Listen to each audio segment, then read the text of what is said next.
Hey everybody, in this series we're taking a look at Pixar's 22 rules of storytelling and how we can apply those rules to our songwriting. In today's video, let's talk about number 8. Finish your story. Let go even if it's not perfect. In an ideal world you have both, but move on. Do better next time. And number 17. No work is ever wasted.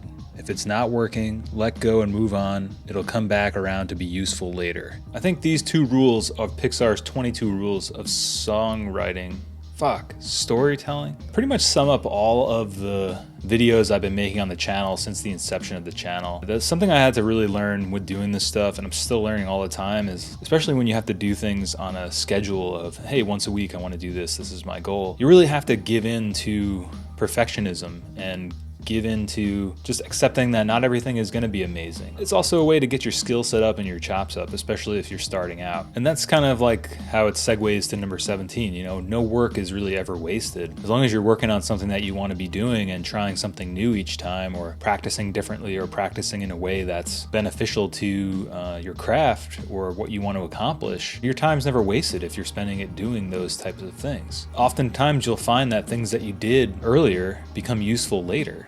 One thing I always say with the channel is my ability to speak and communicate is like unbelievably better than it used to be. Conceptualizing ideas and being able to communicate those to other people is, I think, one of the hardest things in life for a lot of people. I sort of started to devise this plan of ditching perfectionism after that first album that Brian and I made with our buddy Drew in the band Electricians. You can check that album out, electricians.bandcamp.com. That was something we spent, I think, well over a year trying to create, and by the end of it, I remember one blog our friend had, he's probably said it best. He said it was a Pyrrhic victory, which basically means it's a net gain of nothing, or actually negative. You kind of overextended yourself to this point of, yeah, it became a victory, but at what cost? But it was a huge learning experience, because I remember at that time, I think all of us sort of felt like this is it. This is going to be the thing that propels us to the next stage of whatever we were trying to do. And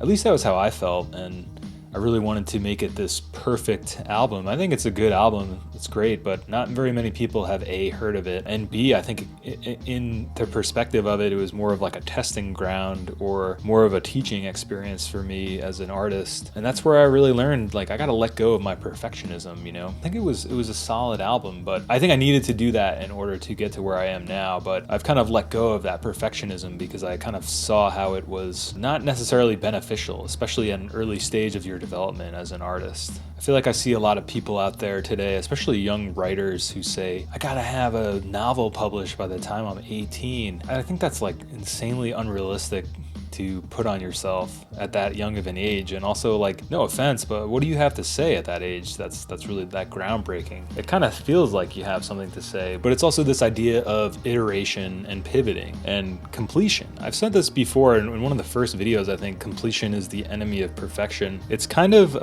lifted from a Voltaire quote, which is, perfection is the enemy of the good. I just think it's so true. I mean, perfection, I think, is the enemy of getting anything done too. Like, and the only way to get better at what you do is to do a lot of whatever it is you want to do. So if you spend your whole life trying to perfect one specific thing, maybe you'll be Kevin Shields and make these amazing albums, but I don't know. I think this staircase idea of creativity is the philosophy I use most now, and that is essentially what this is saying. Every time you take a step up the staircase, just make it a little bit better. Every time you make a video, just try to make it a little bit better. Every time you write a song, do something a little bit different, try to make it better. Every time you record something, try to make it a little bit better. And that's all relative, and I'm very subjective to what it is that you want to accomplish. So figure out what it is you want to accomplish, and baby steps. I don't know if you've ever seen that movie. It's a great movie, What About Bob? You know, I feel like we all want to get propelled to the top or make something that's gonna like change our lives, but I just don't think that's the way it works. I think that's the way we perceive that it works. But, you know, if you started watching this video and this is the first video you ever saw, you'd be like, oh, this person speaks relatively well, the camera